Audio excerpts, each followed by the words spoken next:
大家好，我是山小妮儿。在家做欧包究竟要怎么烤？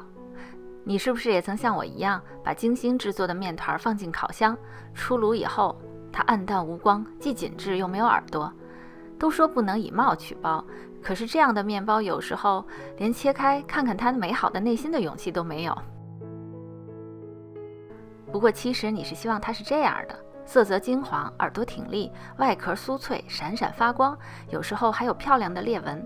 今天我们就来说说烤欧包的事儿，4个字：高温加蒸汽。为了保证高温，我们需要用到热容量很大的烘焙石板或者铸铁锅、不锈钢盆，同时还要提前预热烤箱。除了高温，还有一个很重要的事儿就是蒸汽。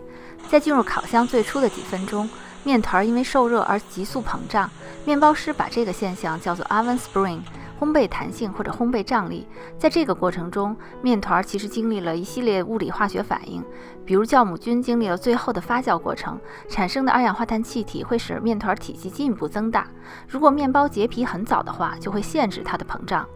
这时候我们给烤箱内制造蒸汽，就是使得面团尽可能长时间的保持柔软，使它延展到最大的体积。蒸汽还可以使得面团表面的淀粉糊化，进而变成薄脆而有光泽的外壳。简单的说，高温蒸汽可以延缓面团表面结皮的时间，进而让面包获得惊人的膨胀力，形成酥脆的外壳和湿润多动的内部组织。蒸汽如此重要，越多就越好吗？到底如何制造蒸汽才有效？我们还是先来准备2个面团。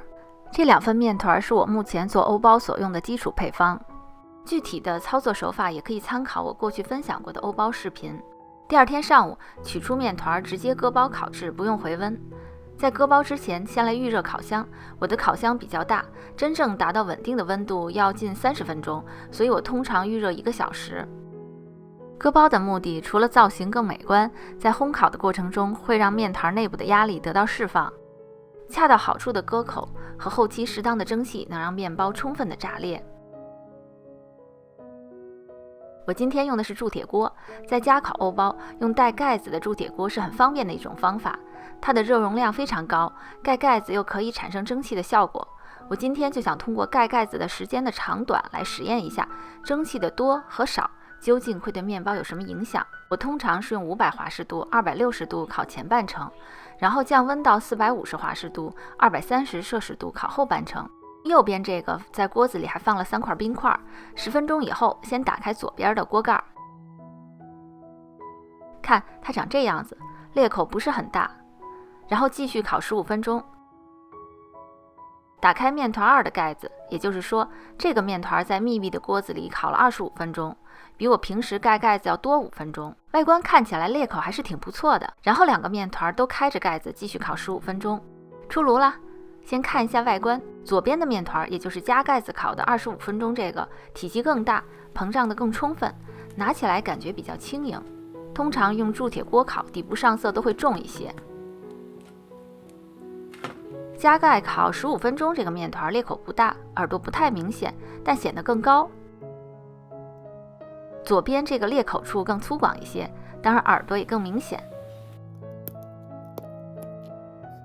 这个面团出炉以后，表面产生了裂纹，但底部有一圈白边。切开来看一下吧。面团1看起来还行，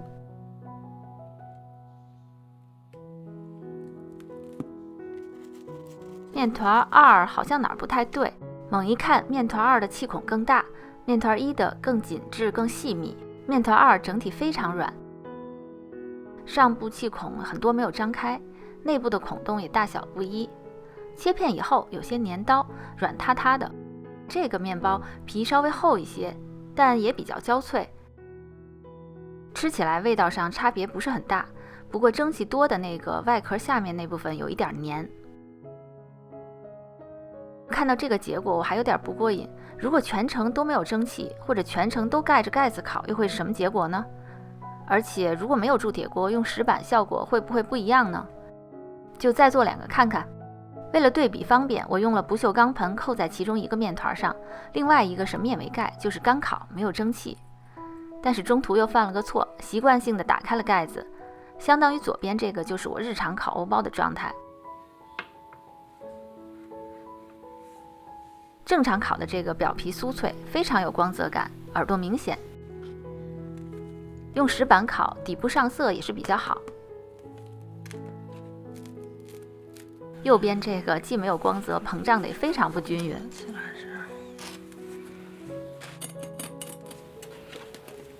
切开，这个洞洞看着有点吓人。这个裸着烤的外壳很明显比较硬，而且由于受热不均匀，导致一边高一边低。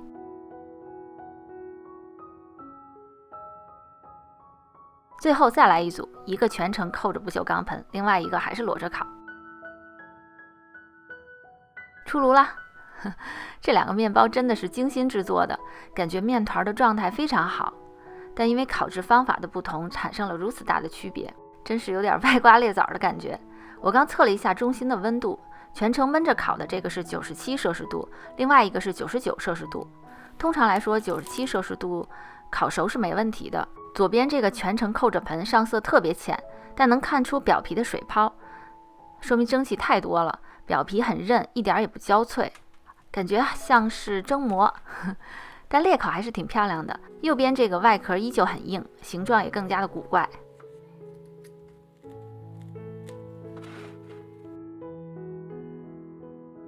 切的感觉更明显，皮很薄很软，比较韧，内部组织也还好，有一点粘刀。